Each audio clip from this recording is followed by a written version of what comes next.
Fantasy og science fiction, genrenes magi. I begyndelsen var der kun virkeligheden. Men mennesket har altid drømt om mere. Om verdener, hvor magi flyder gennem luften som åndedræt, og hvor videnskaben kan overskride naturens love. Fantasy og science fiction. To genrer, der på overfladen synes forskellige, men som i virkeligheden deler en fælles sjæl. Begge inviterer os til at træde ud af det kendte og ind i det utænkelige. Fantasy tager os med tilbage til en tid, hvor magi var mulig, hvor helte vandrer gennem skove befolket af væsener fra vores dybeste drømme og mareridt.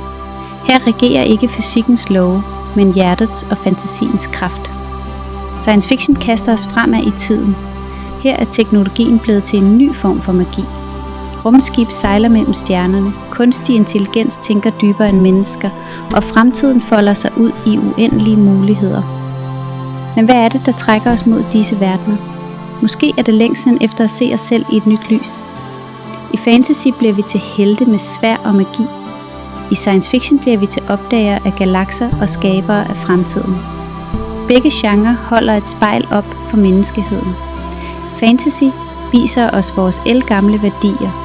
Mod, loyalitet, kampen mellem godt og ondt. Science fiction udfordrer os til at tænke på, hvem vi kan blive, og hvilke valg vi træffer. Fra de første sagn fortalt omkring bålet til dagens storslåede produktioner. Disse historier overlever, fordi de rører ved noget universelt i os. De minder os om, at grænserne kun eksisterer i vores hoveder. Fantasy lærer os at tro på det umulige. Science fiction lærer os at gøre det umulige muligt. Sammen skaber de et rum, hvor fantasien kan blomstre uden begrænsninger. For i sidste ende handler både fantasy og science fiction om det samme. Om håbet.